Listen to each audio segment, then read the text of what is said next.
Hey, hi, hello, me dudes, and welcome to Stram.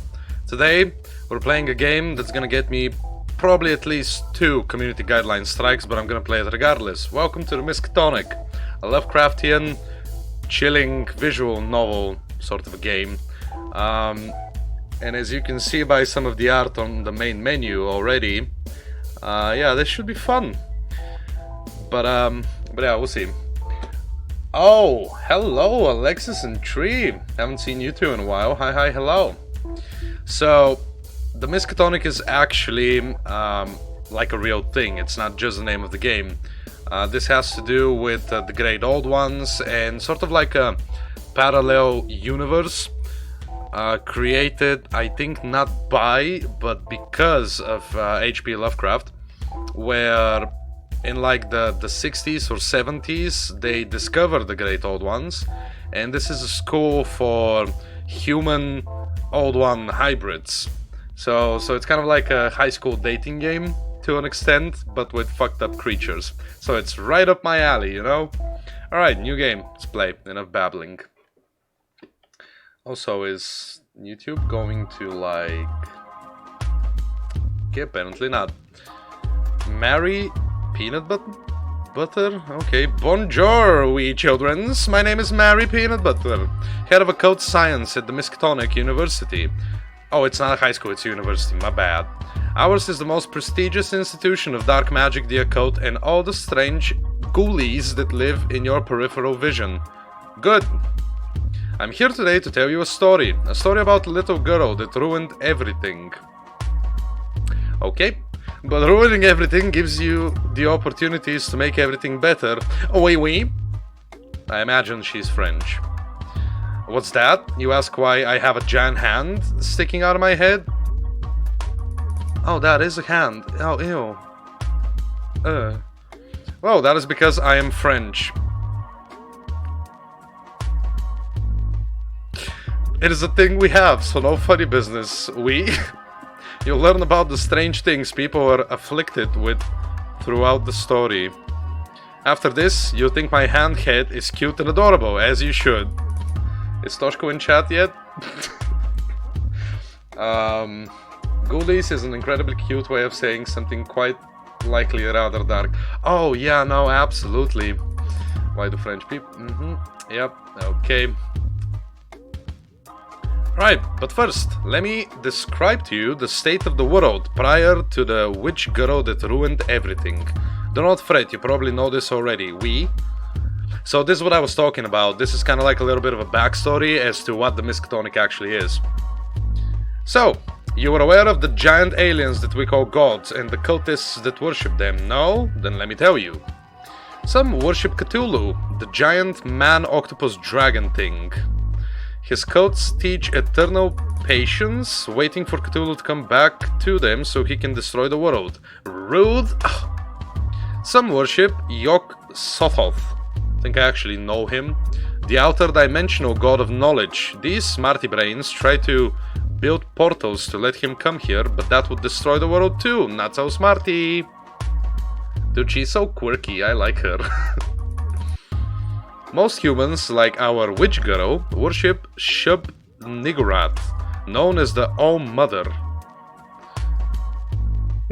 Even cultists for other gods will pray to Shub-Niggurath at the end of their spells and rituals. That is because Shub-Niggurath is the goddess of humanity. Is it just me, or that doesn't sound like a she name? It kind of sounds like a he name, but maybe it's just me. Her cults preach love and compassion among everyone. Very lovely, we. But like our witch girl, some can be blinded by their desire for harmony. There are some that would take advantage of the naive notion that all humans are loving and good. Not so lovely. Okay, so you know of gods now, we. So let's talk a small bit about the humans of the world. Some countries have been more affected than others by the strange happenings of the universe. For example, in Canada... Yetis? Okay. Thousands of Yetis. Perfect. That's exactly what Canada needed. But the Canadians are well prepared. Yeti invasions are considered a national pastime. Bring the family. We'll shoot some... Okay. Who is this guy? Who the This is what us French call an English person. Oh hey Tree, look, it's you. Note the sharp teeth, purple blush. I don't see the purple blush, but whatever. And big ugly face. A couple decades ago it was discovered that a huge percentage of the English nobility were actually cannibals, breeding humans in underground caves like livestock. Everyone in England went crazy when it was found out, so now they're all cannibals too. Sure. Only something based on Lovecraftian literature would be called niggerat. I kind of feel like I know where you're going, Tree. Not gonna go there. All of this is accurate. Okay, well at least I have a confirmation. Apparently the Scottish just found it hilarious. They were probably drunk out of their minds. This one is also my boyfriend, so no touching his ugly face. Oui. Oh, what the Oh, what is that? These little fellers are called Australians. Okay. When the Shoggoths left Antarctica, they came across a big island filled with lovely, delicious humans. But these humans didn't want to be devoured, and even when half dissolved in the Shoggoth bellies, the humans would punch and kick and smash bottles inside them, making the Shoggoths very uncomfortable. So instead of trying to eat them, the Shoggoths formed this cute little symbiotic relationship with the Australians, granting them immortality in exchange for less punching, so the little Shanes and Sheilas can happily booze and barbecue away for all eternity. Okay. Why is there handprints all over this girl's body? This is called an American. Note the silly haircut and gigantic bum. What did I just do? Oh, I can hide the text. Okay, great. With right click, apparently. Specifically, this is the American that our story revolves around. The little witch girl that ruined everything. Oh, yeah. It's always America, you know, if you think about it. I feel like this game is an excuse to be offensive to everyone as much as possible, so it isn't technically racist. There is a bit of truth to that, probably. How can you tell she's a witch? Why? There are many clues. Example, the pasty skin, a symptom of spending her days asleep and her nights dancing naked in the rain with her coven to conjure strange hexes. Also, the little black choker thing. Oh yeah, I didn't notice that. It's the closest thing to a uniform they get. Also, she doesn't wash it. Oh, okay. Are you gonna make me look like a dumbass in this story? Oh, Charlotte Lestrange. That's actually a popular name in Lovecraftian culture. Look like a dumbass in this story because it was only like 20% my fault. Our story begins with our smelly dumbass being briefed on the university's secret protocols, after just being hired as a security guard for the occult science building. But on her first assignment, she discovered that all is not as it seems at the prestigious school. Thanks, nutsack. I mean, I don't think you guys can see Bob entirely because of my webcam, but goddamn Bob. Now, Miss Lestrange, you understand that as a security agent, your off-site assignments are to be kept in the strictest confidence, even from other members of faculty, and especially the students. I mean, she doesn't look dirty or whatever. She actually kind of looks cute, you know, in this particular picture. Multiple times have I danced nude in the rain. I'm not gonna ask, Tree. But you also understand that as a security agent, you'll be in very real danger, both from physical harm and mental corruption? The fuck? You understand that your body is subject to mutation at any point during your employment and residence in Arkham? Wait, how did Arkham get involved in this? Rad. And finally, you understand that as a university of occult science, you are obliged to assist us with research regarding your supposed magic eyes, and failure to comply will result in your immediate dismissal. Sure. Well then, Miss Lestrange. Oh! What the fuck, Bob? Welcome to the Miskatonic University. What is that? What is Bob? Awesome! Johnny LeGrasse? What's happening with your eye there? I bet he's kind of like an alchemist, or maybe like Dr. Frankenstein sort of deal. Ah, you must be the new security guard, Charlotte, right? Yep, that's me. Great, I'm Johnny, head of internal security. I'll be giving you a tour of the building you'll be patrolling. Then I'll show you to your quarters. Ready to go? So, wait. Are these like people that are older working at the university, or are the students themselves working for the university as well? I need information. Ha! Sure! Well, you'll be working here in the occult science building. You're a witch, right? Have you dabbled in any occult science? Well, I'm pretty good at occult stuff, though mostly I use it for errands and favors for folks. Plus a few hexes, curses, blights, just to keep up that witchy appearance. Blood into jam, bones into sponge cake, cat into mush, phallus into tiny screaming vestigial face. Okay. Normal stuff. Well, we do things a little differently here. This way.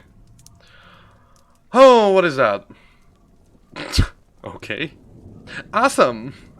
This is the Ethereum, where our students can perform experiments on the Necronomicon. The creature acts as a shield to the outside world, keeping any experiments sterile and quarantining. That's supposed to be like quarantine in verb form. Any unexpected summonings. Hi! Hello! Okay. We didn't know it could do that. Talk? You didn't know it could speak. What? Did you try talking to him? You are gonna provide some much needed common sense around here, Charlotte. Ha! Hey, Sumu Mink, welcome to StreamStram, my dude. And, I don't actually think the game is that new, no.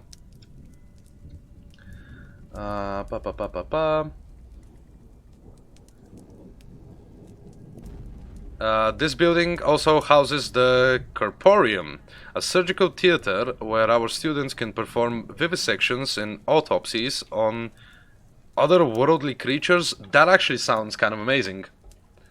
Ah, speaking of which, this is Eddie, one of our monster hunters. Thanks to him, our Corporeum professors have been able to gather more information on living horrors than any other time in university history. Oh, it's Crazy Eddie. The English boy.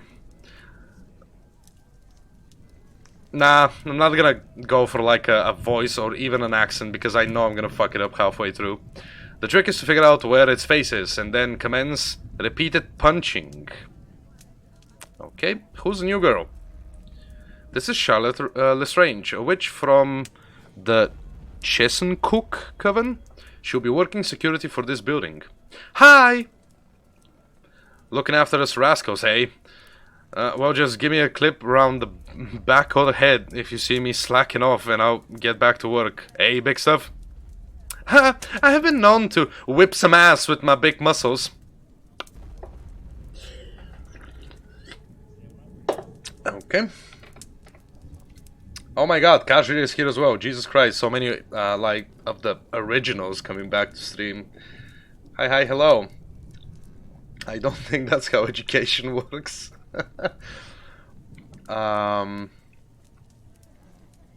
You wanted to see your own accent get butchered? Well, let's see. There you go. Come around the chop shop. You wanna see what me and the lads wrangled up the other day? You witches like nightmares, right? At least I'm gonna give him a voice. Sure. Well, the fun ones, anyway. Like, when your teeth fall out and you smooth them off with sandpaper to make a lovely necklace. Okay. Or when you're running down a corridor in slow motion with a bunch of hands coming out of the carpet and grabbing your ankles and you finally stop to ask them what they want and it turns out your shoelaces were untied and they were just super concerned for your safety. OMG. Or when you're at school and you stand up in class but you forgot your pants and you're embarrassed but everyone compliments your butt. Okay. Well, you're a bloody weird one, Charlotte, so you fit right in here. Don't let my sister catch wind of you. She won't leave you alone, you telling stories like that. Ah, here's our curator of the Corporium, Miss Mary Peanut Butter. She used to be a void shaman from Paris before coming to work with us. I cannot get over the fucking fingers. How is that a hand? That looks like just so many more bad stuff, dude. As fun as satisfying the void is, my true passion lies in discovering how things work. Oui. At least when they are dead. Okay. Groovy! What's a void shaman? You know those dark thoughts you have sometimes for seemingly no reason? The ones that tell you to jump when at the edge of a cliff, or rob the bank when cashing a paycheck, or dropkick a grandma through a stained glass church window at a funeral? Oh yeah, I get those all the time. Well, those are not your thoughts. Look at her eyes, Jesus Christ. A few hundred years ago, the French aristocracies... I don't know how to pronounce that. Aristocrat? I guess. Way of life was so decadent and whim-filled, their unbridled sauciness only went and summoned a bloody hedonism god. Damn thing lives under the Paris catacombs, communicates telepathically with people all over the world, urging them to give in to their darkest whims. The French get in the worst, of course, so these here shamans take it upon themselves to do the dark deeds, so the rest of France doesn't have to. Must be a right giggle. My last act as a shaman before coming here, I took my clothes off, covered myself in lemon cake and green food coloring, and terrorized the local village as a delicious swamp monster. I quite enjoyed that one. Shall we press on with the tour? Sure, bye you guys. So, not to be rude, but judging from the bandaged up arms and the sick eye scar and the terror lines in your hair, I'm getting the impression that security work here is, you know, a little dangerous. Oh no, not for you at least. The Occult Science Building is probably the safest on campus. Oh, what of a... Miskatonic? Cause if something went wrong in this building, we'd all be too dead to notice. Pfft, don't listen to her. She's just a little jealous that the new girl gets the cushy gig while she's stuck in the math department. This university has a math department? What is this? What happens in the math department? What doesn't happen in the math department? There is nothing so cold, so unforgiving, so dark as the mathematicians. That's me. The universe is naught but an equation. They shriek behind their burnt hair and sludge-stained cardigans. One that can be solved. Okay. But how do you solve the equation of a dozen screaming children being ingested by a black swirling chasm of teeth and clawing hands opened at the far end of the classroom by one of their damnable equations? Damn you, young Henry. Carry that damned too. Okay then. That's scarring, to say the very least. So let's carry on with the tour. Next up is the library. Awesome! Each building hosts a small library dedicated to researching and documenting the subject that the building's students are studying. Here in the Occult Science Building, we keep an original copy of the Necronomicon, as well as translated copies for our foreign exchange students. That's a lot of knowledge! What is that? It kind of reminds me of, what was it? No-Face from Spirited Away. Ah, and here's our librarian. Charlotte, meet Miss Emily Saturin? What the fuck? Hi, I love your mask. I didn't know you guys had a Shoggoth here. And a tame one, too. Oh, Emily isn't a Shoggoth. She just had a small accident with the Necronomicon a while ago. Ended up like this. But our occult scientists learned an awful lot about what happens with these tomes of black knowledge when you spill your Sono Whip Ice Caramel Macchiato 2 shots hazelnut on them. That's super specific. Nope, new room. You just haven't been here a while, Kajiri. Huh? Sure looks a Shoggoth. Purple gooey, moderately adorable with a hint of terrifying. Well, that's an Necronomicon for you. It's funny, spilling a non-fat frappuccino with extra whipped cream and chocolate sauce just turns you into a puddle of loose bones and blood. Still, hasn't stopped Emily from performing her duties. Hey, Emily? Shall we press on? Okay, nice to meet you, Emily. Charlotte, this is Lizzie of Dunwich, our York Sothot consultant. She's taught us quite a lot about the outer dimensions during her time here. Lizzie, Charlotte's the new security witch. Oh. Who are you? Are you the sort of witch that does the naked in the rain, or the sort of witch that does the lucky charms and the big hats? The rain kind. Oh. Look at her teeth. You and me are gonna get along, yeesh. So, like, how come I can't, what are you? I'm a Lizzie. What are you? No, I mean, why do you look like a shadow, or like part of my eyeball has stopped working? It's 'cause humans can't see, 'cause they're all afraid of me and my sisters' appearances. Everything else can see me, so I doggies are all tuck tails whenever I go near them. Oh god. Lizzie is an example of a mental phenomenon found only in humans, known as cerebral voiding. It's a trick by the brain to preserve the sanity of its carrier. When a person comes across sights too horrible to comprehend, their brain refuses to render it, instead showing a black silhouette in place of the sight itself. That is super interesting. Yeah, Kajri, I feel you. Essentially, instead of Lizzie's insanity-inducing true form, your brain is protecting you by showing a shadow instead. But I saw that interviewer, no problem. The guy whose face was just teeth and gums, and the girl with the hand sticking out of her head, and Emily the librarian. Yup, Lizzie and her Dunwichian sisters are in a league of their own when it comes to horrific appearances.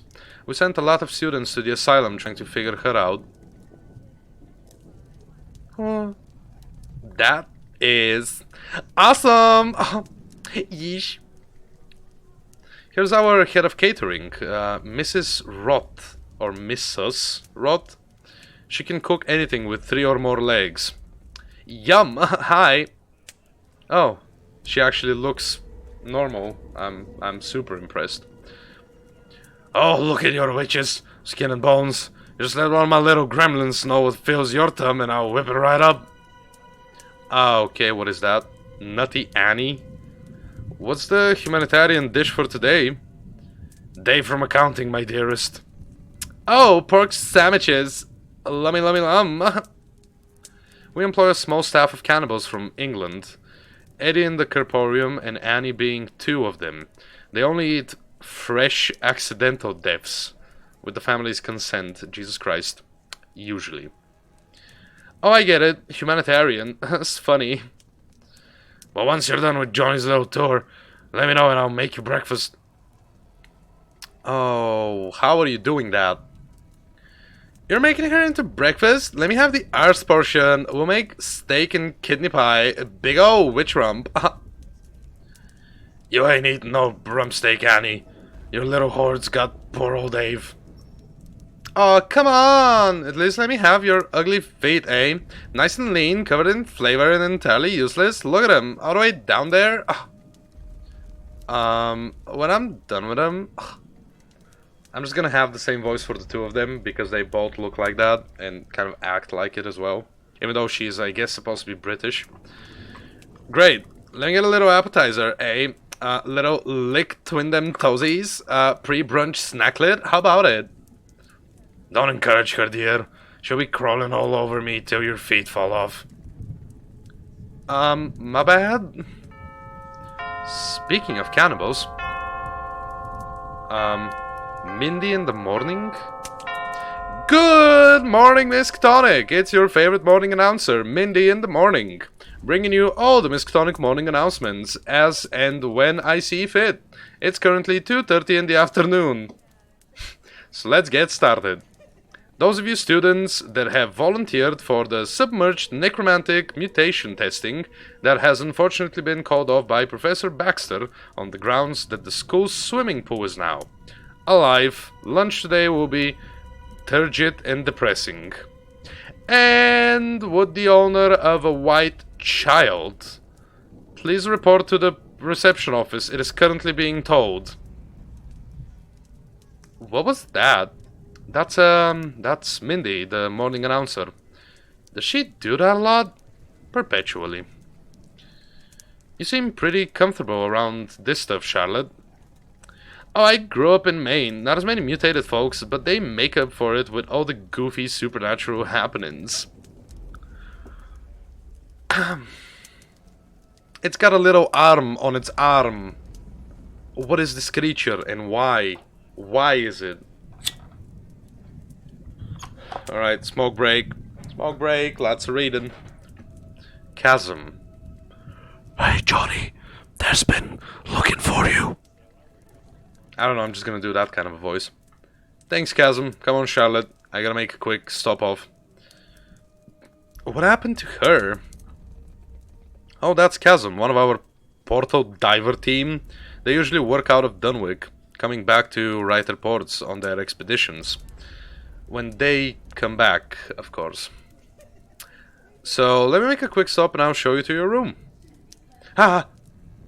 Dr. Thirst Valentine? Is that fucking Slender Man? What are you? Ah, Johnny. So this is the strange girl. The crumbler. The ruiner. Wow, look at this guy. I like how your coat melts into the floor. Yep, this is her, Charlotte. This is Dr. Thirst Valentine, the head of occult science and the discoverer of residual evil. His work taught the university about the lingering nature of documenting malicious entities. Essentially, he figured out why seemingly innocuous writings can summon horrific creatures or cast terrible curses. It is why the books bleed. Okay, chill out. That's cool. I had a book that kept growing teeth and screaming and whatnot. It was my diary, though. Excellent. I shall inform my colleagues on your arrival. We will merrily indulge in the popped corn. Ta-ta! I like him. You know, you've come highly recommended, Charlotte. Oh yeah? By who? Roman Fletch. Okay. Charlotte! I can't believe they finally had my tiny baby monster! Roman? What are you doing here? Got me some gainful employment, teaching kids about old school dark magic. None of this occult science in my class. I don't know why like everyone to me looks like that. Like they talk like a white teenage girl in 2019. What have they got you teaching? Oh, you know, I'm in security, keeping folks safe, wandering the halls, swinging a comically large keychain. Bopping folks on the head with a flashlight, top secret missions, stuff like that. Pretty on point hiring selection, if you ask me. Ha, yeah, safety. What the oh, okay, I see. I thought she was doing something else under the speech bubble. There's definitely a keyword when I think of Charlotte Lestrange and her magic eyeballs. Hey, those cats turned inside out on their own. I sneezed. Hush your gums. Well, speaking of cosmic abominations, I gotta go teach a bunch of 18-year-olds how to turn blood into peanut butter by dancing in the rain. You're gonna love it here, Charlotte. The Miskatonic's just one big, like-minded community, all working towards making the world a better place, just like our coven. Come find me when you've got some time off. There was nothing cosmic about them, Roman. They were just cats with their bones on the outside. Okay. They got better. So you two are in some kind of cult? Sort of. We're witch cultists of Shub Niggurath. Essentially, we believe that since the universe is filled with crazy awful bullshit, that humans should be nice and loving to each other. Aww, it's actually kind of cute. Some of us, like the Cult of the Black Sun, have these awesome bake sales for their neighborhoods, whereas others, like the Cult of Loveliness, hunt and slaughter encroaching monsters to protect their hometowns. We're sort of like God Girl Scouts. Huh. What about you witches? We take all our clothes off and dance in the rain, typically witchy stuff, but we use black magic to do nice things for the townsfolk. Body snatching, breach bird babies to make them crawl out of their mum. What the fuck? Summoning fixer pixies when a guy's leg falls off. Using transmutation circles as portals for when the trash collectors want a week off. Oh, stuff like that. Wait a minute. The Cult of the Black Sun do bake sales? And the Cult of the Loveliness are monster hunters? What? Does the Cult of Kill Murder Death plant gardens or something? Oh, you mean the Cult of Fetid Retribution? No, those guys deliver meals to old ladies. And what was that about magic eyes? Oh, don't worry about that. I just do this. Okay. Cool. What the fuck, man? Can I do it? Okay, there we go. And sometimes weird stuff happens in people's minds. Usually they forget something or get an eye twitch. As long as I don't use it on little animals, it's pretty harmless. Okay, so let's keep going. Fucking what? This is your room, a little tight, but the lunch ladies bring us security guys breakfast every day. I'll let you get settled, then you can explore your patrol route until Bob gives you your first assignment. It's perfect, thanks Johnny. Okay, I better go familiarize myself with my patrol route. Hello again, it's time for a quick tutorial. You're about to enter what's called patrol mode, wherein you're allowed to freely investigate the occult science building. Use your mouse to click characters to initiate conversations or doorways to move to other places in the building.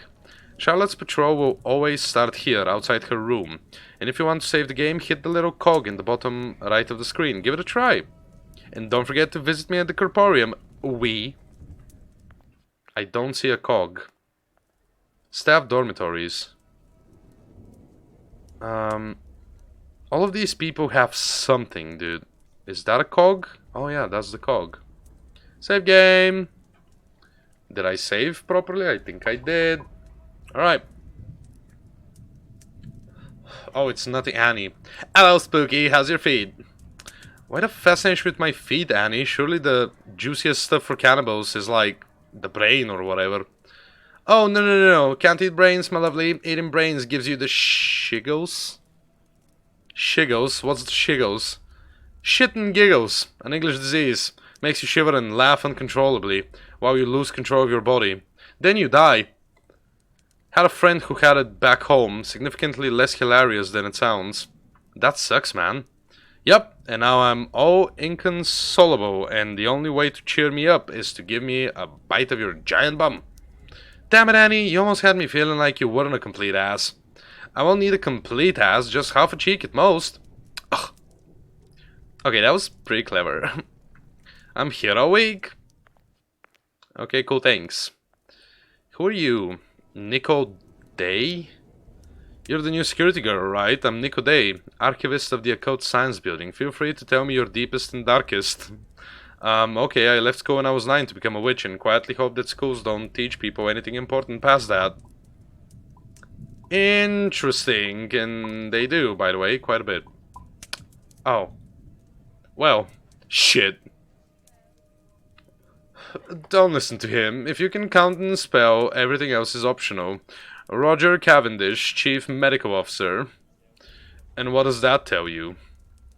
You can do more than count and spell, right, Doctor? Well, a few things. Bringing people back from the brink of a terrible... Baphometic? I don't know what the fuck that means. Death. Creating vaccines for supernatural diseases. Have you ever seen a prosthetic tentacle? No, and I don't want to. Don't get him started on his damn prosthetic tentacle. Any more little nuggets of secrecy, Charlotte? Um, okay, here's a fun one. People think that I cock my hips all the time because I'm a ship niggerat witch coven thing. Oh, because it's a, When really it's because I'm secretly proud of my butt. It's a good butt. Rest of me sucks, but it's a damn good butt. On behalf of all cannibals, thank you for sharing it with the world. You're welcome. Okay, cool. Let's meet these guys, I guess. Annika Silvenstein? What is that? Like a half bat creature? Wait, no, that's an insect, definitely not a bat. And I don't know what that is. That's a book with chains going in his body and fingers. You know, like all books should be. Ah, it's the new security. Annika Silvenstein, Alien Theology. Caleb Wackenshaw, pun enthusiast. Charlotte Lestrange, badass witch cop. So what happened to the last security guy? Are they on Sacred Harmon adventures? Last I heard, he landed in Aruba. Then the rest of him landed in Cancun. Okay. Yes, quite tragic. Entire Code Science building exploded, leaving only a crater, oddly filled with indentations of the faces of the workers and students who were in there. That's misspelled. That was before our time, of course. Since we're alive and whatnot. Huh? But there's like protections from that happening again, right? Oh, yeah, they put a sneeze guard in. Exactly. Right. Well. Cool, thanks for the info. And what are you? Did you know, before it was completely abandoned, Innsmouth desperately tried to become a tourism town? I don't know what Innsmouth is. Tried to focus on aquatic circuses, gift shops, and freak shows featuring leftover deep ones. There were leftovers? What? I happen to be named most attractive deep one hybrid. Every weekly beauty contest. Huh? You don't look like a deep one. That's probably why I kept winning. Okay, cool. So let's go here. Who are you people? Davis Stilling. All my classes are at 7 AM. Got any ideas for a book that'll help me wake up in the morning? Simon Longfellow? Dude, these two just seem completely normal. Just completely normal. Ah, you want internalized zombification in the necrology aisle. All the benefits of being a zombie without the drawbacks of looking like a corpse. Though your intestines will occasionally fall out of your butt. What the fuck, man? Huh? They must have a book for everything. Though I take coffee over scooping intestines back into my butthole, maybe that's just me.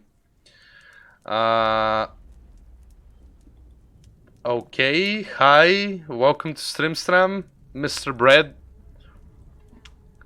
Amelia Lynn Luciad.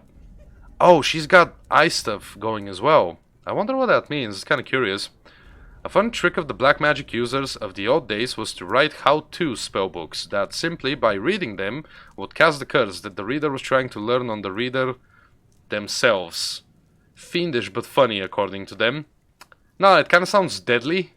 What happened to your eye holes? How to throw ethereal fire directly into somebody. Oh. Luckily it was just the Cliff Notes version. Okay, girl. Glad you okay then. Where to now? I guess I'm gonna go here. Hey Emily, do you guys have any books on advanced witchcraft? I wanna keep fresh while I'm here. I'll take that as an of course we do, Charlotte. Have you seen the size of this goddamn library? We got books that ain't even been written yet. Yoo-hoo!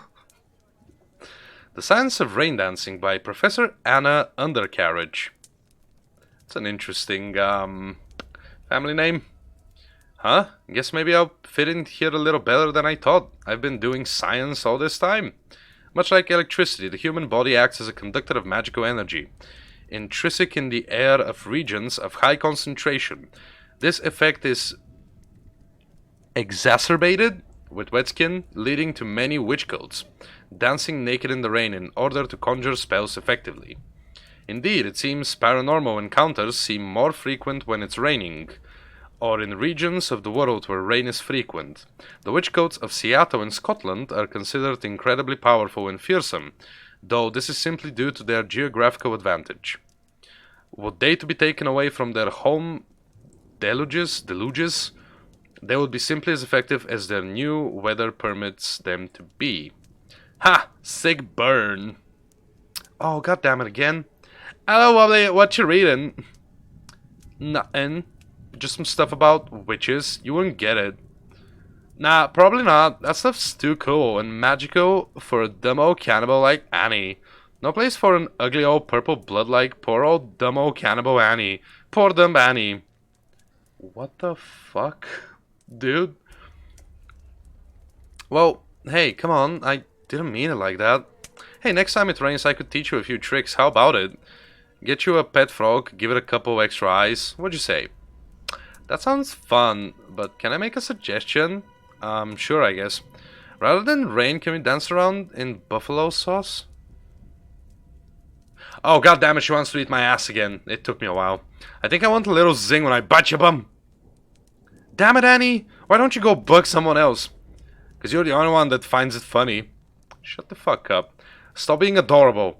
There's a difference between laughing at something because it's funny and laughing at something because it's ridiculous. Most folks run away from folks like me. They seem to take threats of being devoured quite seriously.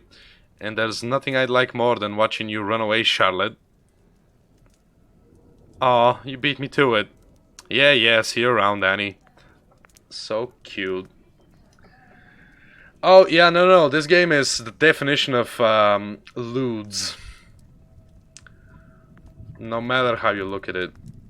Why does everyone have something growing out of them? I do not understand. Like, literally 3 out of 6 characters, so half here, have something growing out of them. Militia Belial. So what's with the puppets? Okay. She is missing a pupil. We help her talk with unfamiliar people on unfamiliar subjects. One must become more familiar with us in order to become more familiar with her.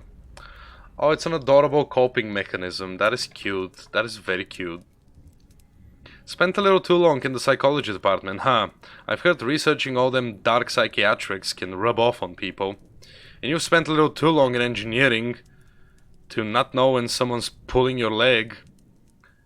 Huh? So working and studying in certain buildings has a residual effect? I wonder what effect working in the occult science building has on witches.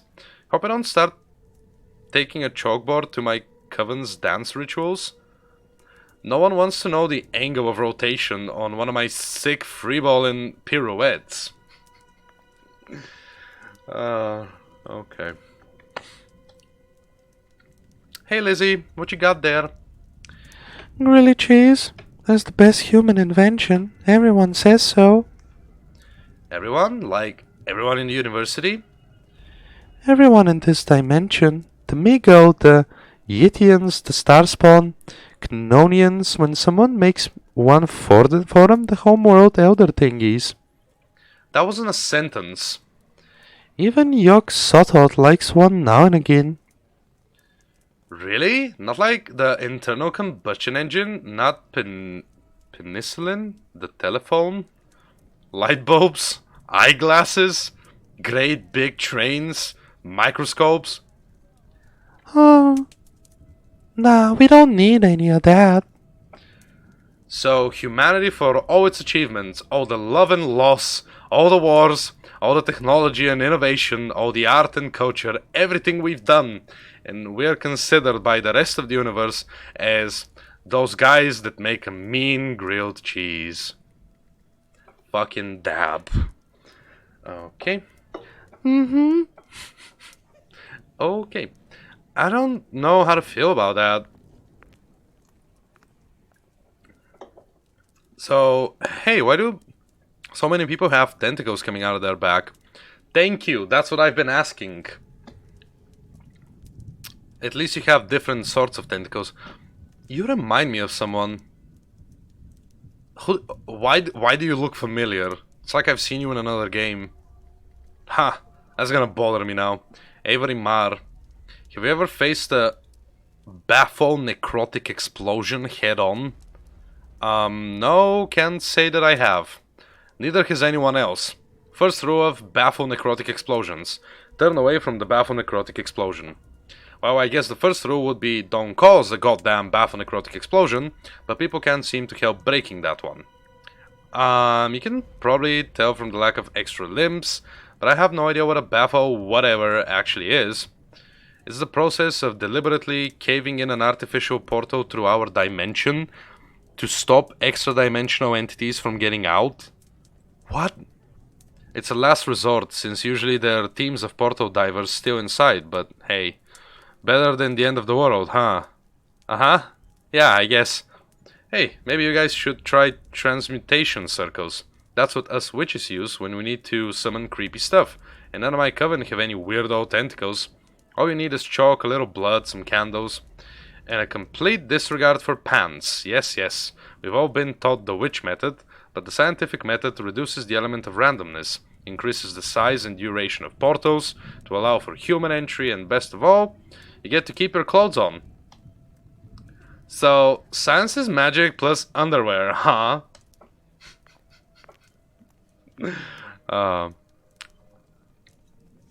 Like Hiccup. Yeah, maybe. Okay. Don't know who you are, Smarf. Hi, welcome to stream. Please keep it to English. No Bulgarian in chat. Studying at the Miskatonic is a huge opportunity. June Bloody Moon? You look kinda dope. There are so few monster hunters in my hometown. I think my job prospects in the future are pretty bright. That guy kinda reminds me of like a human version of Scarecrow. You know what I mean? It does come with a few drawbacks though. You're not likely to finish your studies exactly the same species as you... wait, excuse me? What? Well, hey, at the very worst, I'm pretty sure this place could always use more freaky-ass teachers. Fair enough. Okay. The monster's what? Maid? Cool. What's over here? Nothing out there for me. My jurisdiction's right here. Although patrolling the whole university would probably be good for the old leg muscles. Get all toughened up in case of any sick monster attacks. Can't stand a lean steak myself. Much prefer pressed ham. God damn it, Annie. Stop trying to make me laugh, Annie. It ain't gonna work. Dude, they're so cute together. So cute. Okay. What? Mindy in the morning. Just a small word of advice to the biology department. You can't just stick a dog and a war veteran into a centrifuge and rejigger the mush into a living being. What? And everyone say hello to the world's very first werewolf. There's clearly a reason I'm not down there with you guys. Aside from, you know, the carnage it would cause. Cool, Mindy. Thanks. Michael Melanchow. Is his brain a living thing trying to escape his skull? What the actual fuck, dude? Did you guys hear that? A goddamn werewolf? You guys want to check it out? Chip Connors? You look super normal. We're not done here, Mike. We've got to get the incinerators going before we can knock off. Whoa. Deacon Boehm? Are they just people? They kind of look like people. Connors is right. First we burn whatever nightmare the Corporium's working on, then we can go gawk at whatever nightmare the biology department's working on. They got their own burners, after all. Oh, never mind, that's not human. Those aren't legs. What the fuck are you? I always thought he had to get bit by a werewolf to become a werewolf. Then again, why would any werewolf stop at one bite and not just eat whatever it was biting? Maybe that's why we don't have zombie plagues anymore. Excuse me, what do you mean anymore? Okay, he looks human. Let's see how long it's gonna take before he is apparently not human. So, what do you reckon they're doing in there? Aha. Of course. Ben Carter. Poking and prodding, same as always. Eventually they'll get bored and will be tasked with carting off the husk. Hehe. If you told tiny child Albert that in the future carrying corpses would be considered the easiest part of his day, I think he'd pitch a fit. I'd have thought the part between carrying the body to the corporium and carrying it away would be the easiest part, though I guess hanging out in the spooky ass hallway can be a little exhausting too. Okay. Ah, what the fuck is that? Oh man, look at this sick, awesome thing. God, Charlotte, stop. That tough stuff is a colony of cuddle worms. They do not seem very cuddly. Complete with the bloody spinal cord of their human host. They like to lay their eggs in city water pipes, and once consumed, they attach to the spinal columns of their hosts, eventually controlling their every move. Oh, that's fucking disgusting. Sort of like zombies, except, you know, a lot more screaming and begging for death. Very interesting species. That's a deceptively adorable name for the worst thing ever. I bet the boys at... What? Oh, that's Eddie. Oh, that's British, of course. I bet the boys at tenor that I could yank the spine out of this poor sod's mouth. Turns out the worms form a rock-solid grip on the host's brain while they're trying to pilot them. Blah, blah, blah. Fingers here is gonna give him a prod. See if she can get him to let go of the bugger's melon meat. What? Oh, here we go. Ah, excuse me, I just got a dark thought encouraging that I slit my wrists. Take off your trousers and play your bum like the bloody bongos. I'm starting to question what I'm fucking playing. Probably better to use spare blood, eh? C'est livide. I don't know if that's how you pronounce it. I don't know French. French is weird. Ah, big strong man helping out little lady's sadistic madness. Killed. Okay, that was an experience. Let's save again. Welcome to Ethereum. Students and visitors are reminded that they are in constant peril when located within or nearby the Ethereum. Cool. Is that why everyone here seems even more fucked up than everyone else? Okay, cool. Ephelim. Yeah, that's obviously a arachnid human mixture. Essentially, you just need to maintain your resources, spending them on village and stat upgrades. Wait, what are we talking about? But village upgrades give passive benefits to both villagers, so you need to be careful that you're not helping the other team in their village. Ezekiel Starlight? Alright, of course. See, that's where I went wrong with my first game. After I constructed our breeding pit, the other village gained enough population resource to speed their building and foraging processes. Huh?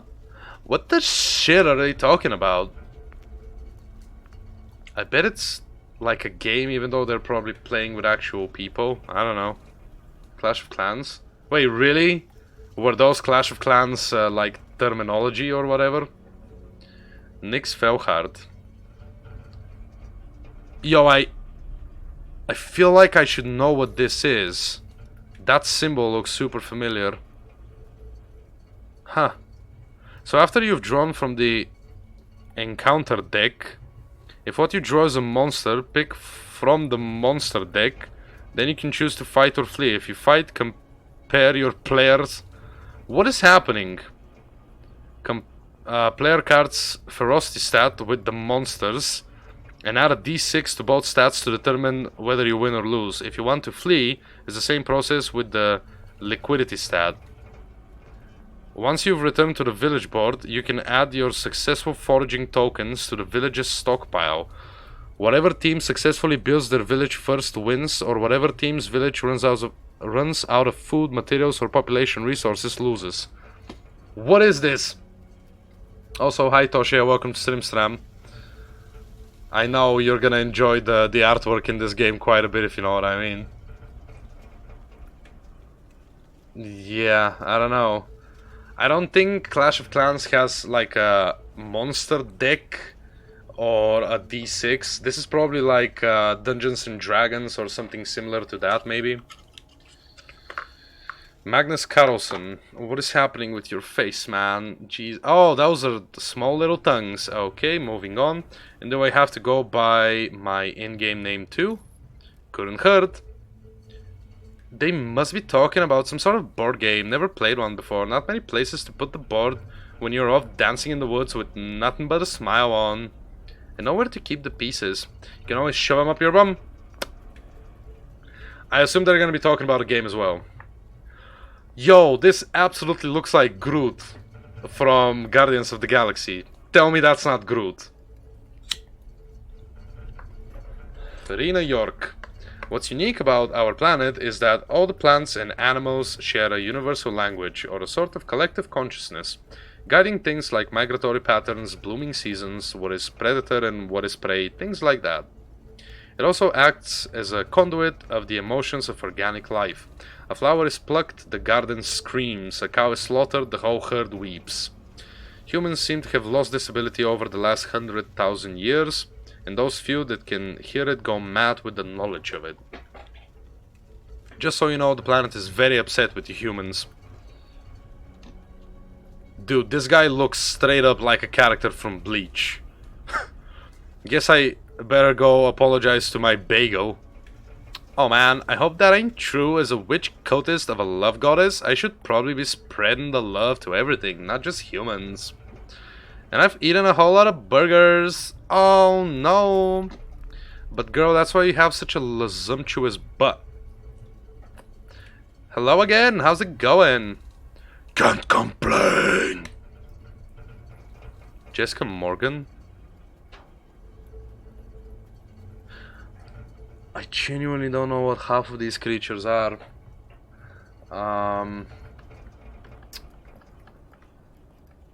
It is literally Groot.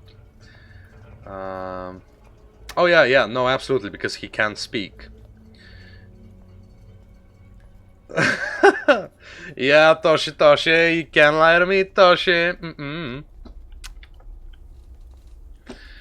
So, you're the one who taught the Ethereum to talk, huh? I guess, but I think he knew already. Hi, wait, let me figure it out. Oh, is that considered hentai? Is that what's happening? Layer of grime over the extremities, so you're aware of the mutagenic atmosphere and have applied the home remedy, so you're local to New England. But no real accompanying stench, other than that of dead flowers, so you're often with other people. Mild wobbling at the touch. Oh, indicates a lack of exercise, but the very dirty boots mean you're outside in the rain a lot. Judging by the short black skirt and choker, you're an active worshipper of Shub Niggurath, the goddess of love and humanity. And combining the grime, wobbliness, smell and outfit, you must therefore be a member of the Chesukuk Witch Coven. Or Chesunkuk. Wow, exactly, although they were just observations, so what's with the creepy tentacles? Dude, this is like Sherlock Holmes. This is as close to a handshake as I get. Oh well. Enchante. So what's your deal? Oh, I'm Jessica Morgan. I'm the record keeper for the experiments performed on the Necronomicon. Though I was a detective before my arms got all noodled. AKA Sherlock Holmes. How do you keep records if you can't control your arms? With a handshake like that, how do you hold a pen? What do you mean? I have perfect control of my arms. Oh. Oh. Well, it was nice meeting you. See you later, Ethereum. Bye, Spooky. This game cannot get any weirder, but apparently it can add sexual tension even more. So that's fun. Is there no end to this? There's just, like, I don't remember all the characters. Like, you just keep introducing new characters and more characters. Okay, and I mean, a lot of them seem very, very similar as well. Yep, the thing to remember about all these occult shenanigans is that most of these monsters are just really ugly animals, and animals can be trained. Cool, how'd you train them? Traditional combination of treats and mild punishment. As a treat, I let them keep my arms. And as a punishment, I headbutted the shit out of them. Now they never leave mommy's side. Don't even have to command them for the easy stuff. What counts as easy stuff when training floating worms to act as replacement arms? Oh, you know, cooking, cleaning, getting changed, all the essentials. You should see me play with the trombone. Cool, thanks. Varlam Nikitovich Mergelian? This has to be Russian. There are several benefits to having every internal organ replaced by half-sentient liquid slurry. For example, you wouldn't believe how much of your brain is dedicated to simply maintaining the automatic processes of your body. With the slime, my brain is now free to fully ponder the questions of the universe. Oh, hey Nathaniel, you got a little, on the face. I mean, this guy kind of sounds like he's drowning, so let me try something. If I spit on my mic, I'm gonna be very sad.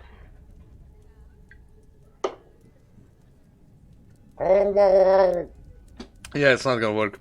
Oh, well, I gotta admit, you're putting a good spin on this. Still, having to carry a handkerchief around to mop the incorrigible sludge out of my eye sockets is a drawback.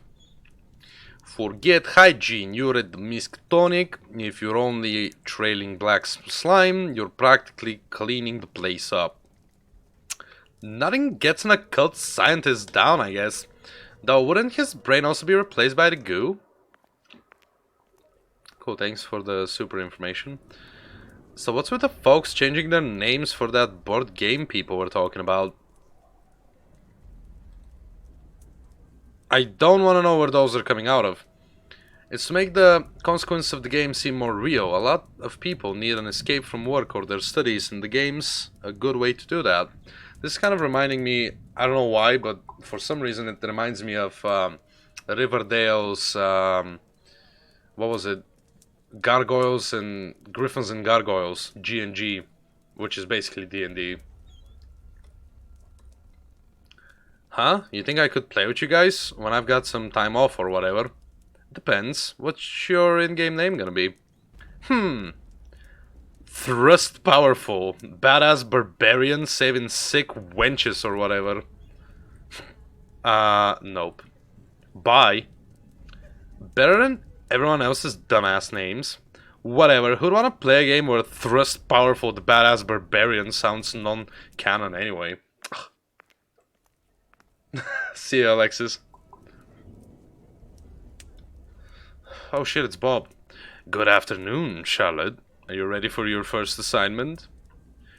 Sure, lay it on me. Excellent. The Miskatonic has small research outposts located all over the world, dedicated to collecting and relaying occult data back to the university via radio. One such outpost is in New Orleans, where you'll be going. Okay, what happened in New Orleans? We're not sure. Our researcher is supposed to relay daily radio messages back to us, but hasn't checked in for several days. Our task is to go to the outpost and knock on the door. If he's there, ask why he hasn't been relaying data. If he's not, return and tell us. That's it? Knock on the door? Exactly. Under no circumstances are you to enter the outpost. Just knock. And leave. Okay, so how do I get there? After a few, well, disasters, the government demanded that the Miskatonic's experiments be completely sealed off from the outside world. As a result, every outpost in the country is interconnected by these tunnels. God damn, that's a huge network. Help stop transporting creatures running off into the wilderness, see? Spooky. So I'm walking to New Orleans? Oh, no, of course not. You have a driver. Hi. Ah, hey Lizzie. Looks like driving down this spooky ass tunnel system together. Yeesh, New Orleans is not too far in straight lines. Should get there. Lickily split. Have fun, you two, and remember, don't go into the outposts. Huh? Okay, see you later, Johnny. Guess this is the place. Huh? That's weird. The door is open. So? Well, the mission is to knock on the door, see if anyone's in, and then leave. If the door's open, something bad might have happened. Like what? I don't know. It could be anything. Maybe they're out of banana bread. Maybe someone's pregnant and they're gonna... And they're... and they've gone to get a doctor. Maybe Cthulhu cultists have invaded to have a sick hoedown. Maybe they're pregnant with a Cthulhu cultist's banana bread baby. What the fuck? We should check it out. Supposed to be auto-motorized to go into auto outposts, done witchers. And witches are for knocking on doors, not poking around outposts. Come on, we'll be, showing initiative. They'll be like, wow, Lizzie and Charlotte, you sure saved the day poking around in that outpost. Good thing you did, or all those chupacabras would have got back to home base and ate all of us. I don't think that's what they'll say. Well, I'm gonna take a look anyway. Feel free to join me if you want to save the university from chupacabras or whatever. Ugh. Oh, guess it'll be okay if we just look. Fear the goo? What the fuck does that mean? Huh? Fear the goo? Written in goo. What goo should I be fearing? Should I fear the goo? Wait, should I fear the goo the fear the goo sign is written in? Maybe it's peanut butter. Humans are allergic, right? I love Lizzie, she is a cute little creature. Only the ones who hate deliciousness. Nope, I think this is a warning about the same goo it's written in. Can't be that dangerous then if the warner preferred using it over, a pen. Ugh. Maybe he has no pen. Maybe his pen is goo. Maybe that's why he's so afraidy. Because of pen goo. Pen goo. Guess there's only one way to find out. Let's keep going. What the fuck? The goo room? There's a lot of it. Wow, thanks. Super insightful. That's a lot of goo. Extraction facility. What is happening? Huh? Shit balls. The door's locked. So there might be goodies inside. Eldritch goodies. Look, it says there, extraction facility. This must be where they're getting the goo. We gotta get in there. Oh, why? Because if someone tells me to fear something, I like to know exactly where that something comes from and how to punch whoever made it in the head. Please, let's be more voice. Whoop some ass! Besides, it sounds exactly like something that the hottest new occult detective team in New Orleans would do, right? Solving some sick mysteries. Oh, okay. Record all findings. Little what? Little yahatne? How do you pronounce half the words in this? I swear to God, dude, it's so difficult. Whoa, that's a syringe. Looks like a syringe. That's a beefy ass needle hole thing too. This goo is either going into something or coming out of something. Either way, it looks like it'll hurt like hell. That was insightful. Looks like a poster of Innsmount, home of the Deep Ones. Maybe that's where whoever lived here was from. What's a deep one? They were this race of fishy, froggy folks that lived in this underwater city off the coast of Innsmouth. In exchange for plentiful fishing and crabbing seasons, they would mate with the local Innsmouth babes and create little baby hybrids. Apparently, it was a pretty sweet deal until some wandering douche came through the town and ruined it. Went and told the government they torpedoed the underwater city and rounded everyone up and sent them to concentration camps and whatnot. Kinda sad, really. I hear the little hybrid tadpoles are adorable. So, this is basically that movie about the fish person and the chick having the poo poo pee pee. What was it? The fucking scent of water or the feel of water? You know, the one that won the Oscar in 2017. Some sort of manifesto. April 9th. A half gallon. His name was Daniel? What? April 10th, 2 gallon. Told me to give her locket to her lover? Wait, what's happening in this outpost?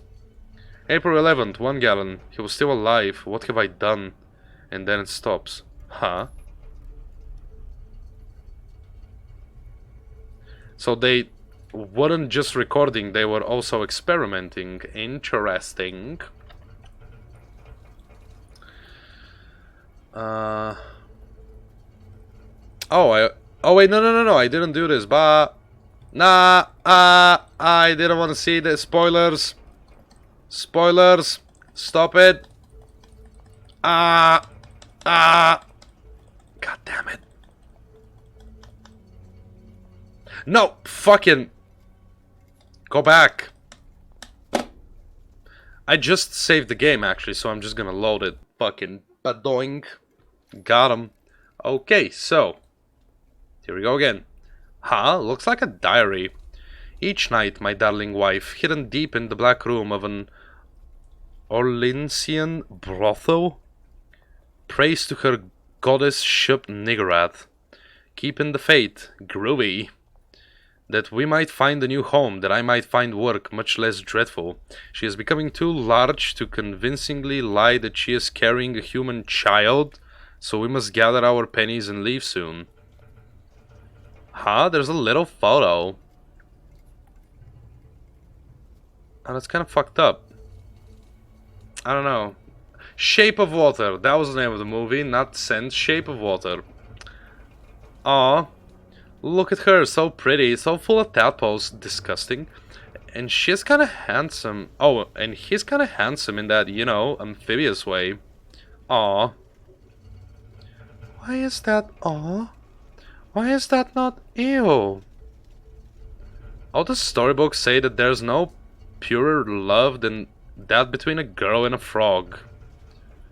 Which storybooks are you fucking reading, Charlotte? What? Exactly, I'm with Lizzie here. I can't believe that the creature so vile to be seen by human eyes is more logical than Charlotte. April 12th, 1936. Hey, that's yesterday. A new prisoner was delivered for ooze extraction. He claims he was a riverboat captain with a ship that sails up and down the Mississippi River. He claims that there is a deep one refuge situated in Minnesota, wherein my people live and thrive, hidden from the university's horrific testing and the government's terrible camps. I shall rescue my beloved tonight under cover of darkness, and we three shall make for Minnesota. I'll miss the radio call-in, and they shall send someone to investigate my squalid concrete prison, but we shall be long gone. Huh? Looks like the university was keeping this feller against his will, using him to extract goo from folks. But why? Maybe we should ask No way, if the university is as evil as this guy says they are, we best keep our mouths shut and do a little independent investigating. We gotta find out what this goo is, what they're using it for, and why they're being such bastards. Okay, and so the story continues. Holding cell, not for holding delicious pastries. Okay, cool, thanks. Huh?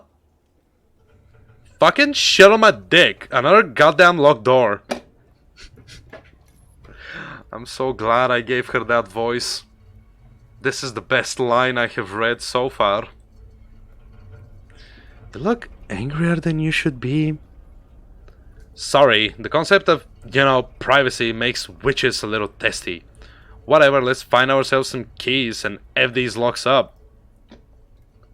Are those pornos? What is that? I'm not quite sure what I'm looking at. Yep, those are pornos. What the fuck? Are those the super rare Dead Randy monogamy arc covers? How did he get these? These are ultra banned all across America. We gotta take these. Oh, what? Dead Randy the sexy necromancer? It's this cute little incubus that runs around saving zombie girls after the world ends. And then boning them. Yeah. This story arc was written by my first Coven den mother, Agnes G. Williker. That is not a real name. I refuse to believe. It's a story of how this succubus girl, this purple girl here, wants Dead Randy all to herself, but while they're all mutual, Dead Randy gets sad that he's not boning mad dames, and him and the succubus girl learn that love should be shared with everyone, not saved for individual.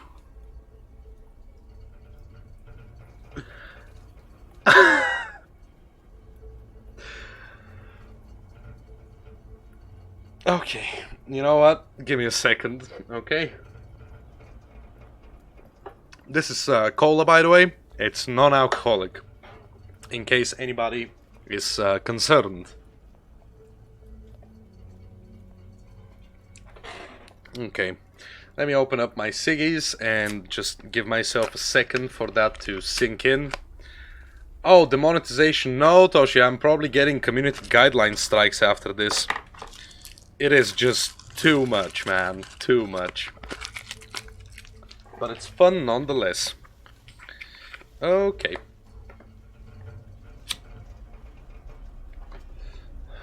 Let's keep going. It's adorable. Why'd humans ban it? The same reason they ban everything. Folks were getting too cheerful. Promoting cultist ideologies, they said. Not sure how love everyone you can and don't be a douche is considered the same as, let's get Cthulhu to F the world up, but whatever. Ugh. Plus, I guess Dead Randy's pretty rampant in these series. Hard to get that love everyone message across in a story about a... I did read it right. It says nymphomaniacal blue midget without getting, Okay. Vigorous. But the message was so awesome. Completely true to our cult's mantra. And everyone in Choosing Cook thought us witches were pretty groovy after these stories came out. Preach love and compassion, for the universe offers neither. They put that as our town motto after Miss Agnes wrote this series. Come on, he's gonna have the hard copies somewhere. The girls in the coven will shit their minds when they hear what I found. Oh. Okay. Oh no, I found it. God damn it. Dead Randy the Sexy Necromancer, Harmony Arc Episode 1, Death of a Deviant? Once again, Dead Randy finds himself expelled from the Incubus Academy of Hell for failing the not looking like a tiny idiot portion of the class. Forever exiled, Randy seeks refuge on a desolate earth destroyed by a monstrous plague that leaves the land barren in all but zombies. Using his powers of necromancy, Dead Randy cobbles together another village made of bones and sinew, drawing zombies from all over the wasteland looking for a place to live. Once populated, Randy affectionately... Oh, it's called Spicy Dimes Magazine. Cool. Affectionately names his new town the Bone Zone. Ah, yeah. I pick a few cute zombie girls in that shambling horde. One-way ticket to the Bone Zone. Oh, why is that? Why is there more? Stop it. Dead Randy the Sexy Necromancer, Harmony Arc Episode 2, Damsel in Decay. With the Bone Zone completed and the zombie villagers settled, Dead Randy enjoys a life of carnal luxury. But with hordes of zombies come their arch enemies, the only living creatures left on Earth. That's right, packs of feral Pomeranians are attacking villagers of the Bone Zone, and when one of his lovely consorts are dragged away, it's up to Dead Randy to save her and drive away the feral pups. Man, he is humping the shit out of that zombie. I'm starting to understand why they banned this arc. Butts aren't supposed to fall off. Okay. Cool. Why is there more? Please stop. Dead Randy, the Sexy Necromancer, Harmony Arc, Episode 3, Polyamorous Pollyanna. A new visitor from the underworld arrives in the Bone Zone. A salacious succubus named Sally. Marveled by his accomplishments, Sally... Wait, what? Oh, I guess it's a he. Okay. Sally becomes enamored with Dead Randy, demanding that the pair evoke their demonic job descriptions and become mutual lovers. What is happening? Shocked at the idea that another demon could love him, and much to the dismay of the hordes of zombie girls, Randy vows to become Sally's boyfriend. Poor Dead Randy, seduced by the idea of exclusive affection, like my den mother, always says, love 100 people and 1,000 people will love you back. Okay. I don't know what's happening. Is that Sally? Dead Randy the Sexy Necromancer, Harmony Arc Episode 4, Trouble in Paradise. After a few months of unrelenting ravaging, Randy and Sally start to become bored of their exclusivity. But while Randy aches to share his love with the rest of the village, Sally demands that he spend his pent-up affection on grinding through their turbulent relationship. Bad move, Sally. You've got two folks going against their nature of sharing happiness with the world, desperately trying to keep their happiness between each other. Share it! Hey Mike, welcome to StreamStram. Oh, please let this be the last one. I'm starting to feel dirty reading this shit, dude. Dead Randy the Sexy Necromancer, Harmony Arc, Episode 5, Monogamy? Madness. Finally, Sally and Randy see the error of their ways. After an amicable breakup and a promise to remain sharing a portion, albeit a small one, of their love between each other, Randy and Sally tear through the Bone Zone, vigorously loving everyone in their path. Ah, I love a happy ending. I guess the last 40 pages are just meant to, you know, log the message down. Not quite sure what the zombie butts falling off is supposed to represent, but I'm sure Miss Agnes nailed the metaphor, whatever it is. Okay, now it's just pervy. Well, that was fun. I learned about sharing affection with the people I meet, being kind and caring, and learning not to judge others. You know, I feel like this is the entire message of the Dead Randy series.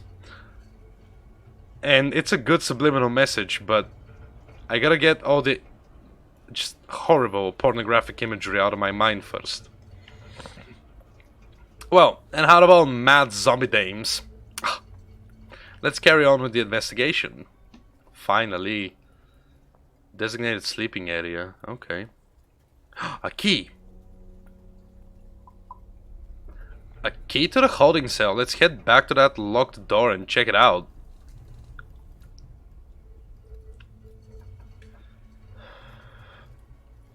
Toshe, I'm not sure if Sally was a boy or not. I'm not sure if it's yaoi or just hentai. I don't know what's happening, dude. Success! Now let's find out where this goose coming from.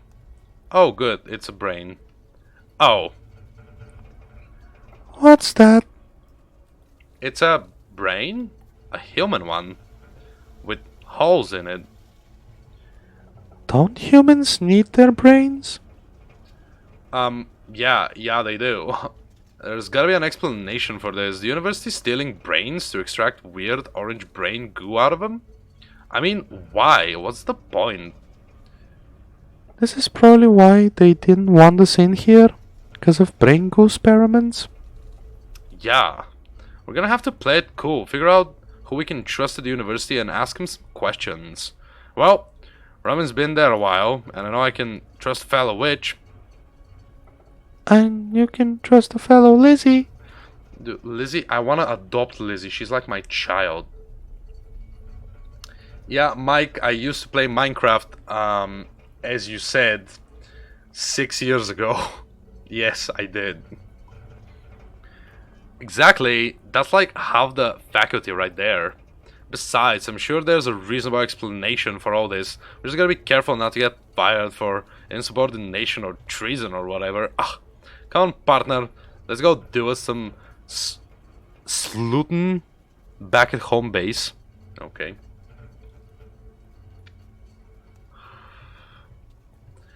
So, Charlotte, how was your assignment?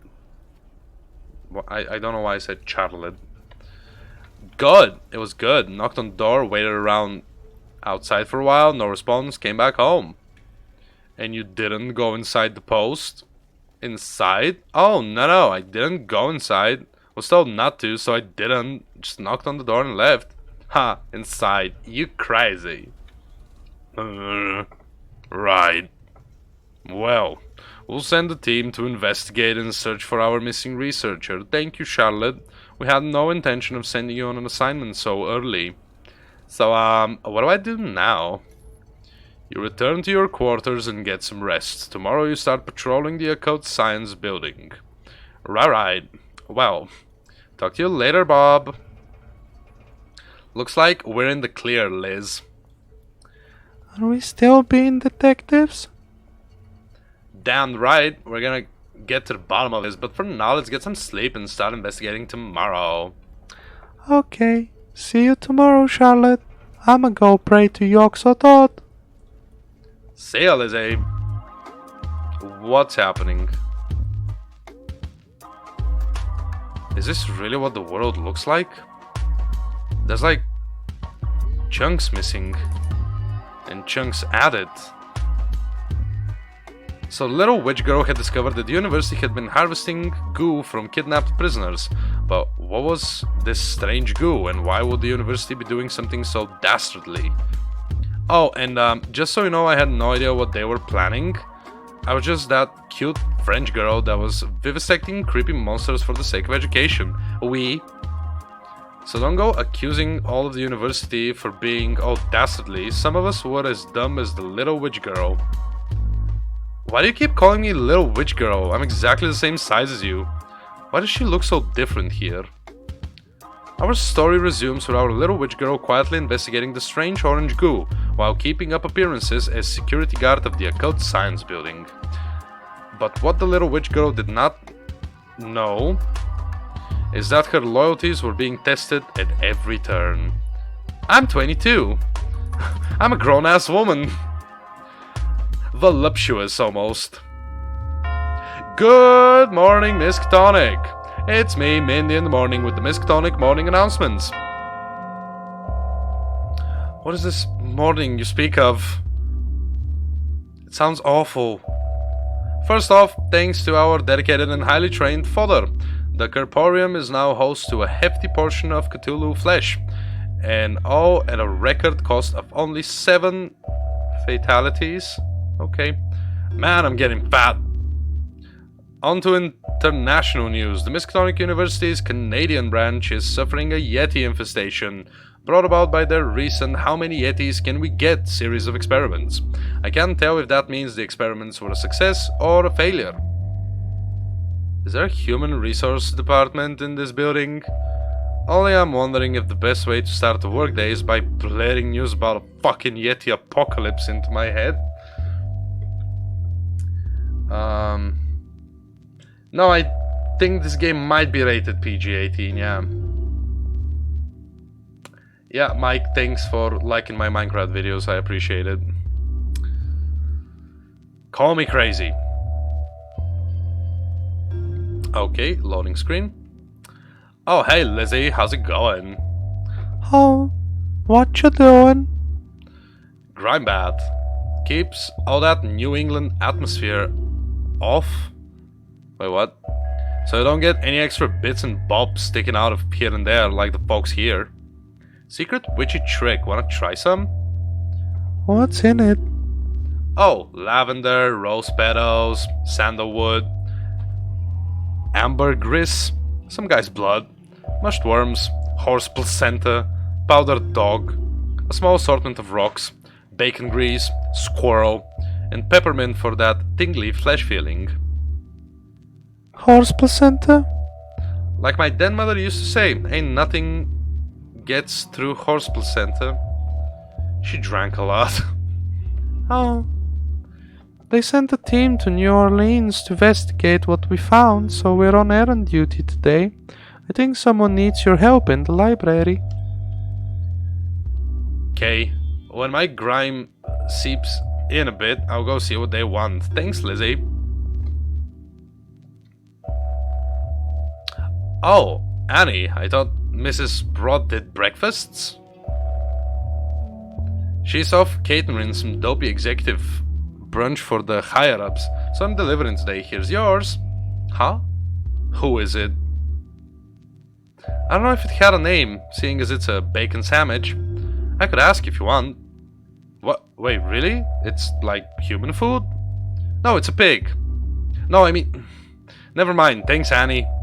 No problem, my lovey. You want seconds? You can find me. Toodles! Huh? Guess Annie's not made up of 100% pure aggravating after all.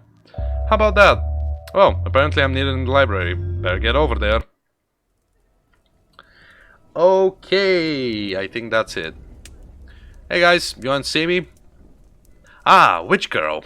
You wouldn't happen to have any more secrets to divulge? Let me think. Oh, I discovered I had magic eyes when I was 9. The day I left school to become a witch. I sneezed in class and liquefied my home ec teacher. You have magic eyes? What do they do? Well, I don't have much control over them, but basically I do this. Blah, blah, blah, blah, blah. Okay.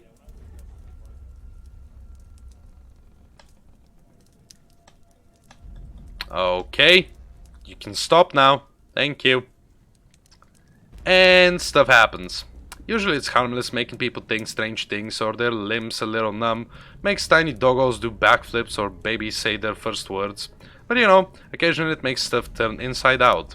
I guess that's an extra secret for you, Nico. Well, it's my secret gathering that I need your help with, Charlotte. We're looking to expand the library to house my collections, but the engineering department exploded last night. I need you to find some power tools that'll help us in the library. Build an extension? That's not a sentence. Are you up to the task? Sure, I guess I can handle that. Excellent. Try the corporeum. If anyone has power tools in this building, it'll be that French girl. I can't remember my father's face. Oh my god. The corporeum. I'll go check it out. Yo, I'm so sorry. Or whatever your name was.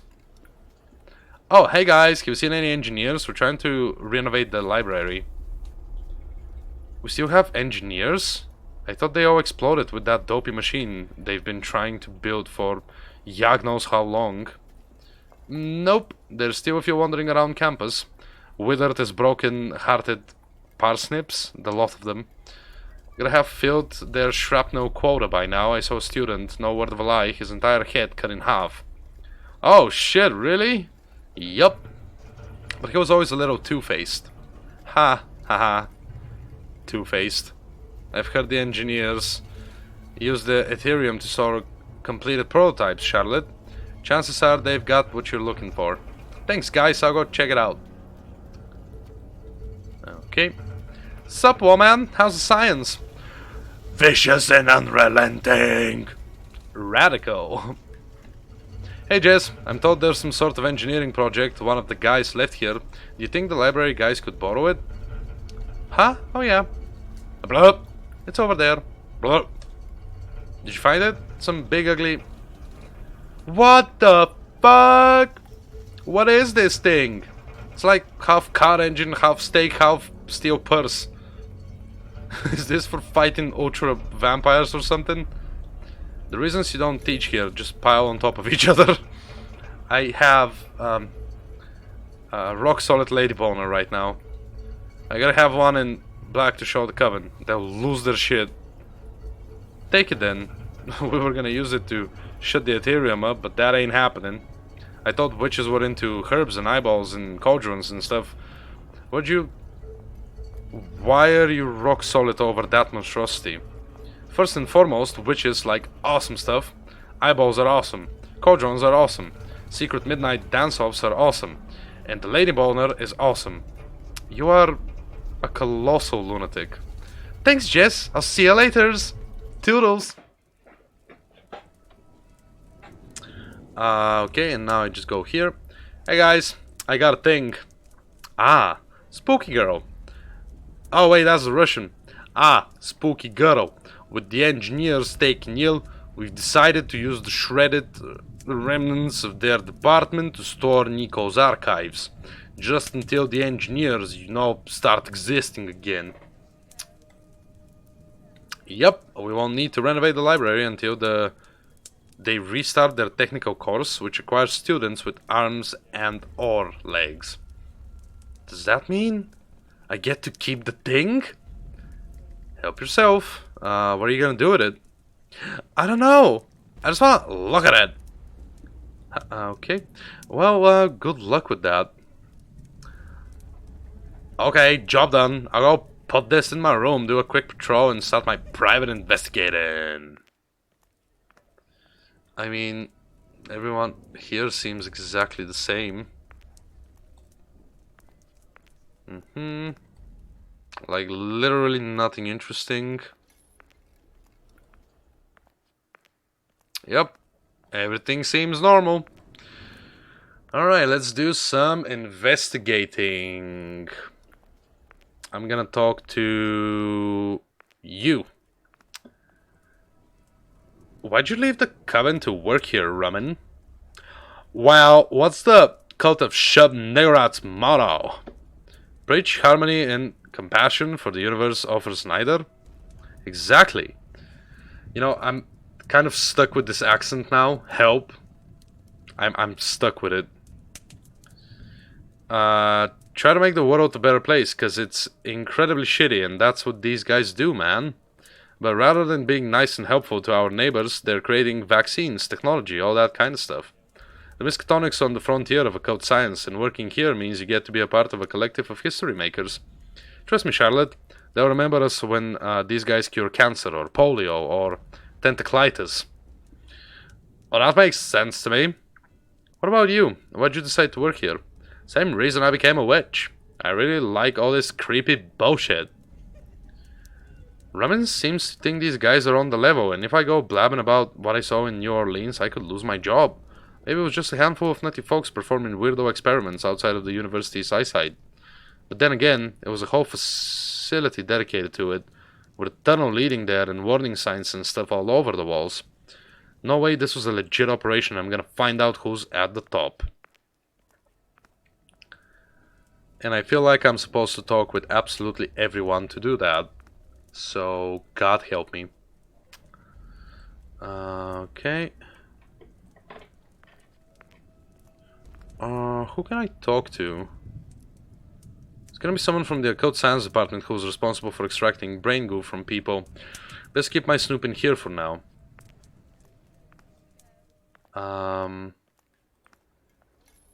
Hey guys! Whoa, was this wriggling meat slab?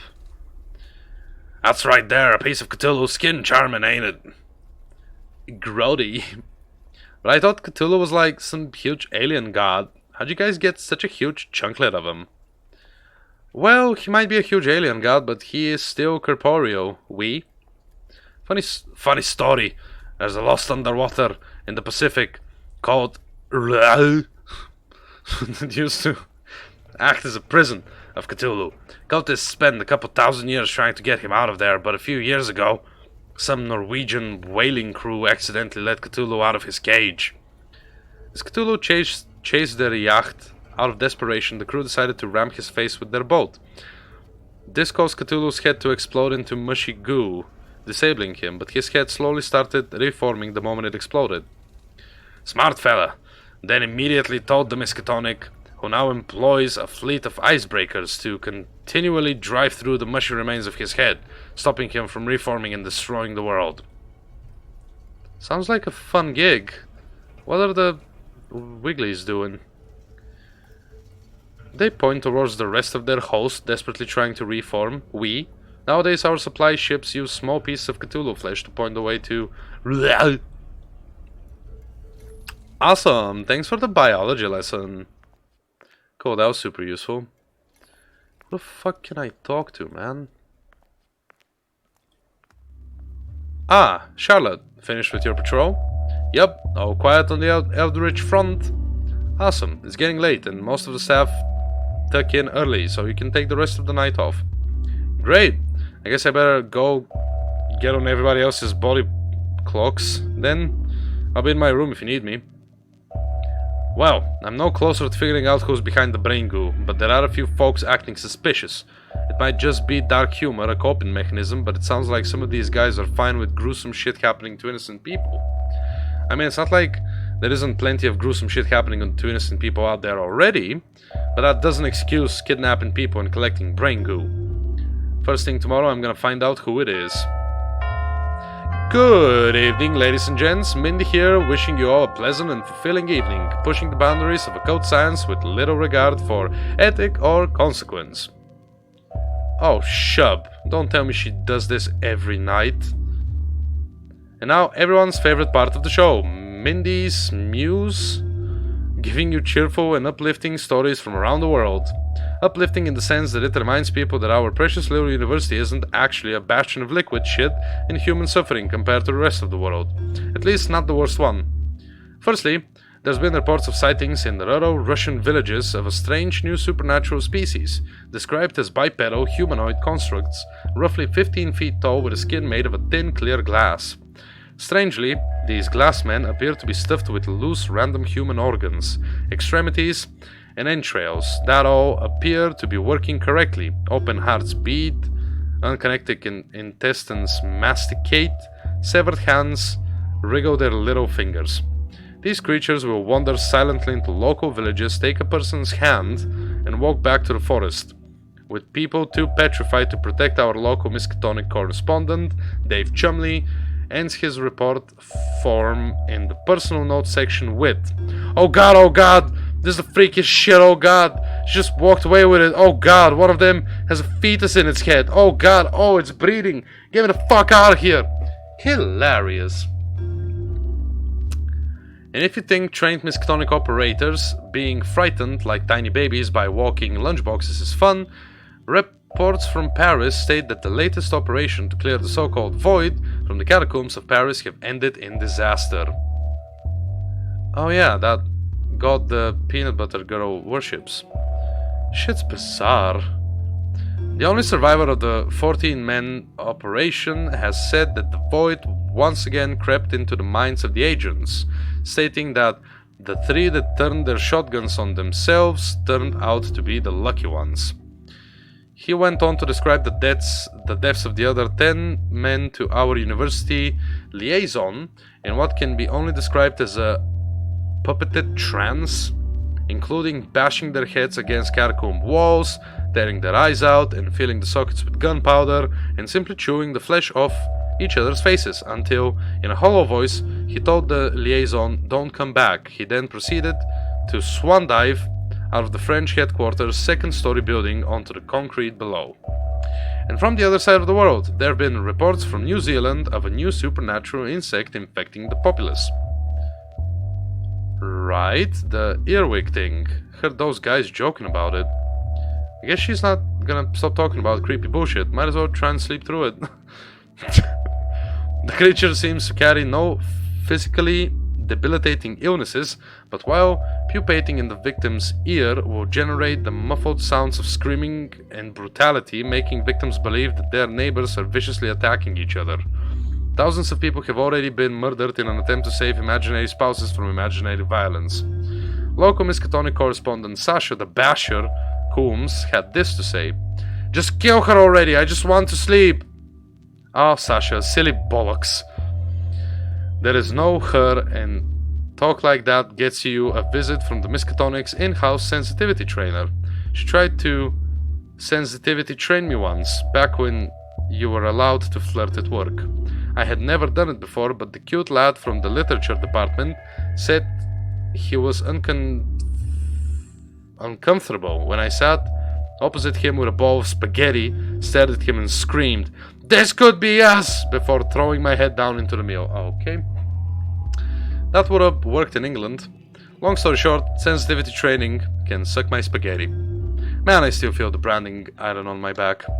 What? The ice water hosing? The bloody speech? This'll learn ya not to be insensitive. She